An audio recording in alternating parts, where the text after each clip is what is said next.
पिछले कुछ सालों से इंटरमिटेंट फास्टिंग फिटनेस और न्यूट्रिशन इंडस्ट्री में ट्रेंडिंग है। आज के इस वीडियो में हम जानेंगे इंटरमिटेंट फास्टिंग के पीछे का साइंस। क्या होता है इंटरमिटेंट फास्टिंग, इंटरमिटेंट फास्टिंग कैसे वर्क करता है, क्या डिफरेंट टाइप्स होते हैं इंटरमिटेंट फास्टिंग के, क्या इंटरमिटेंट फास्टिंग सच में वेट लॉस करता है और कैसे हम इंटरमिटेंट फास्टिंग को हमारी लाइफस्टाइल में फिट कर सकते हैं। तो चलिए शुरू करते हैं। इंटरमिटेंट फास्टिंग एक ईटिंग पैटर्न है जिसमें हम कुछ पर्टिकुलर समय के लिए खाते हैं और उसके बाद लॉन्ग पीरियड के लिए हम फास्ट करते हैं।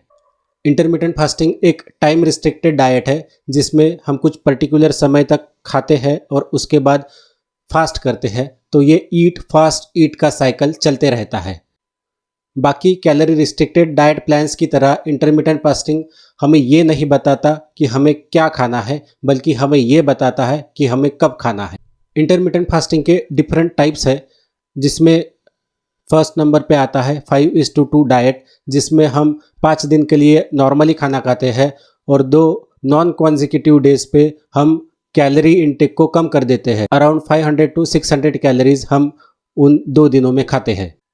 सेकेंड टाइप होता है ईट फास्ट ईट डाइट, जिसमें हम वीक में 1 दिन या फिर नॉन कॉन्जिक्यूटिव 2 दिन के लिए 24 आवर्स के लिए फास्ट करते हैं। थर्ड टाइप होता है अल्टरनेट डे ईटिंग, जिसमें हम एवरी अल्टरनेट डे हमारी कैलोरीज को रिस्ट्रिक्ट करते हैं। फोर्थ होता है 1 मील अ डे, जिसमें हम हमारे पूरे दिन की कैलोरीज एक ही मील में ले लेते हैं और फिर पूरा दिन फास्ट करते हैं। और जो फिफ्थ टाइप है इंटरमिटेंट फास्टिंग का, जिसके बारे में हम बात करने वाले हैं, वो है 16:8 इंटरमिटेंट फास्टिंग, जिसमें 8 आवर्स का ईटिंग विंडो होता है और 16 आवर्स का फास्टिंग विंडो होता है। जनरली ईटिंग विंडो 10 AM से 6 PM तक होता है और 6 PM से लेके नेक्स्ट डे 10 AM तक हम फास्ट करते हैं। Most of the time fasting window का नाइट टाइम में चला जाता है, इसलिए बहुत से लोगों को ये मेथड फॉलो करना थोड़ा इजी हो जाता है। अगर हम बात करते हैं प्री हिस्टोरिक टाइम की, तो जब ह्यूमंस हंटिंग करते थे तो उनके पास कांस्टेंट फूड अवेलेबल नहीं होता था। तो जब वो हंट करते थे, उनको फूड मिलता था तो वो खा लेते थे। उसके बाद उनको भी नहीं पता होता था कि उनको बाद में फूड कब मिलेगा। इसका नतीजा ये हुआ कि हम लंबे समय तक बिना फूड के रहने के लिए इवॉल्व हो गए। उसके बाद फास्टिंग को अडॉप्ट करने के लिए हमारी बॉडी ने फैट स्टोरेज करने का मैकेनिज्म डेवलप किया। अगर हम बात करते हैं एंशिएंट सिविलाइजेशन की, तो हिप्पोक्रेट्स, जो एक ग्रीक फिजिशियन थे जिन्हें फादर ऑफ मॉडर्न मेडिसिन भी कहा जाता है, वो फास्टिंग को रिकमेंड करते थे कुछ डिसीजेस को क्योर करने के लिए। उनका ये मानना था कि मेडिसिन के साथ साथ फास्टिंग एक इम्पॉर्टेंट रोल प्ले करती है डिसीजेस को क्योर करने में। अगर हम बात करते हैं रिलीजियस कंटेक्स्ट में, तो ऑलमोस्ट सभी रिलीजन्स जैसे क्रिश्चियनिज्म, जूडाइज्म, बुद्धिज़्म, इस्लाम, हिंदुइज्म, सब में फास्टिंग के फुटप्रिंट्स देखे जाते हैं। हिंदूज़ में एकादशी को या नवरात्रि के दिनों में फास्ट करते हैं।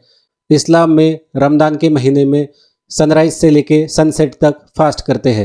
इसी तरह बाकी रिलीजन्स में भी हमें फास्टिंग के फुटप्रिंट्स मिलते हैं। इंटरमिटेंट फास्टिंग कैसे काम करता है? जब हम खाना खाते हैं तो हमारे ब्लड में ग्लूकोज का लेवल बढ़ जाता है और इंसुलिन का भी लेवल बढ़ जाता है। तो हमारी बॉडी ग्लूकोज को यूज़ करती है as a primary source of energy. जब हम फास्ट करते हैं पर्टिकुलरली 8 से 12 घंटे के लिए, तो हमारी बॉडी में ग्लूकोज के लेवल्स कम हो जाते हैं और इंसुलिन के लेवल्स भी कम हो जाते हैं। तो अगर हम इंटरमिटेंट फास्टिंग में कैलोरी डेफिसिट में है, तो हमारी बॉडी फैट को यूज़ करेगी as a source of energy. इस प्रोसेस को लिपोलाइसिस कहते हैं। ग्लूकोज के एब्सेंस में हमारी बॉडी फैट्स को फैटी एसिड्स और कीटोन्स में ब्रेक डाउन करती है। इस प्रोसेस को कीटोसिस कहते हैं। इंटरमिटेंट फास्टिंग में कीटोसिस एक इम्पॉर्टेंट रोल प्ले करती है फैट लॉस में। इंटरमिटेंट फास्टिंग से हमारी इंसुलिन सेंसिटिविटी इंप्रूव हो जाती है। इसका मतलब ये है कि हमारी बॉडी इंसुलिन को इफेक्टिवली यूज़ करना स्टार्ट करती है, जिससे हमारे ब्लड ग्लूकोज लेवल्स कंट्रोल करने में या हमारा डायबिटीज़ कंट्रोल करने में हमें हेल्प मिलती है। इंटरमिटेंट फास्टिंग से हमारे ग्रोथ हार्मोन के लेवल्स बढ़ जाते हैं।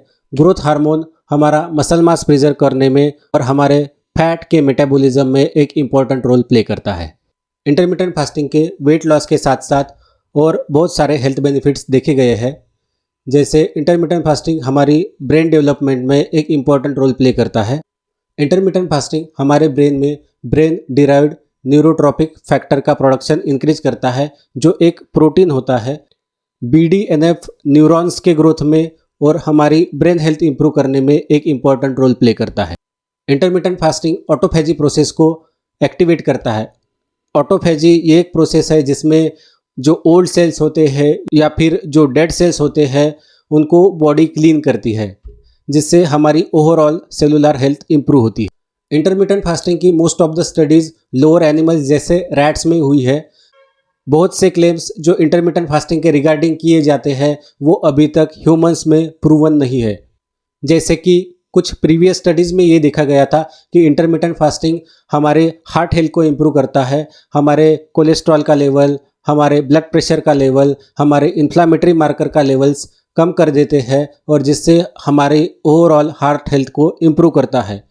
लेकिन रिसेंट स्टडी के अकॉर्डिंग अमेरिकन हेल्थ एसोसिएशन, जिसने 20,000 लोगों पे एक स्टडी कंडक्ट किया था, जिसमें ये देखा गया है कि इंटरमिटेंट फास्टिंग हमारे हार्ट रिलेटेड डिसीजेस का रिस्क 91% से इंक्रीज करता है उन लोगों के कंपैरिजन में जो इंटरमिटेंट फास्टिंग फॉलो नहीं करते।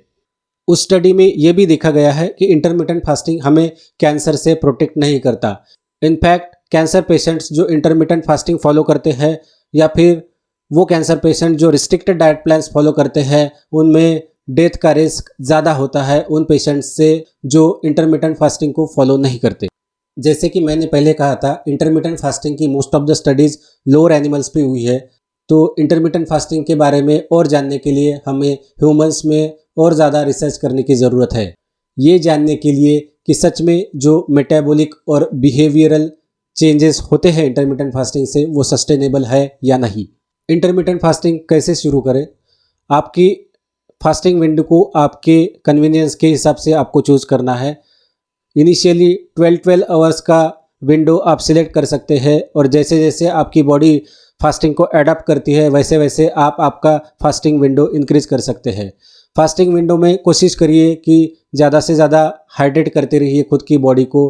ब्लैक कॉफ़ी या ब्लैक टी आप फास्टिंग विंडो में ले सकते हैं। इंटरमिटेंट फास्टिंग उन लोगों को अवॉइड करना चाहिए जो वीमेन प्रेग्नेंट है या फिर वो लेडीज़ है जो ब्रेस्ट फीडिंग करती है, डायबिटिक पेशेंट्स है जिनके शुगर लेवल्स कंट्रोल में नहीं है, जिनको ईटिंग डिसऑर्डर है, या फिर वो लोग हैं जो एथलेटिक में या किसी स्पोर्ट्स में इन्वॉल्व है जिनको कांस्टेंट सोर्स ऑफ एनर्जी चाहिए रहती है। उन लोगों ने इंटरमिटेंट फास्टिंग अवॉइड करनी चाहिए। ऑलमोस्ट सभी स्टडीज़ में ये देखा गया है कि इंटरमिटेंट फास्टिंग वेट लॉस में हेल्प करता है, फिर चाहे आप कोई भी इंटरमिटेंट फास्टिंग रेजिम फॉलो करते हो।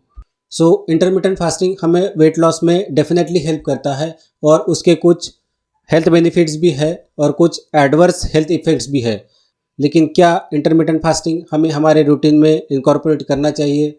कितने आवर्स का ईटिंग विंडो होना चाहिए, कितने आवर्स का फास्टिंग विंडो होना चाहिए, ईटिंग विंडो में क्या खाना है, क्या चीज़ें अवॉइड करनी है, कितनी कैलोरीज हमें ईटिंग विंडो में लेनी है, कितने दिन के लिए हमें इंटरमिटेंट फास्टिंग करना है, ये डिसाइड करने के लिए हमारे पास सफिशिएंट डाटा नहीं है।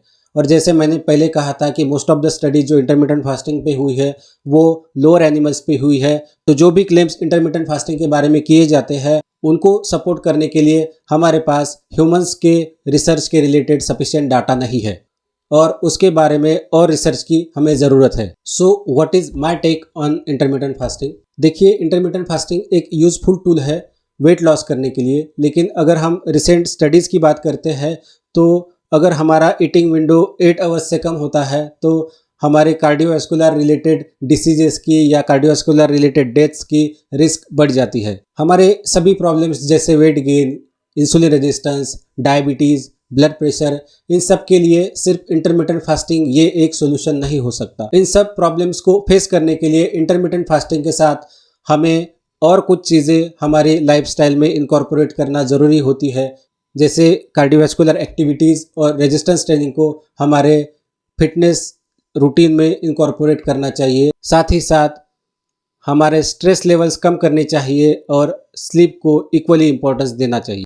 अगर आप इंटरमिटेंट फास्टिंग को अपने रूटीन में इनकॉर्पोरेट करना चाहते हैं तो इंटरमिटेंट फास्टिंग को न्यूट्रिएंट डेंस फूड और रेगुलर हेल्थ चेकअप के साथ बैलेंस करिए। उम्मीद करता हूँ कि आपको ये वीडियो अच्छी लगी होगी। ऐसे ही साइंस बेस्ड इंफॉर्मेटिव वीडियोस देखने के लिए लाइक करिए और चैनल को सब्सक्राइब करिए। मिलते हैं अगले वीडियो में।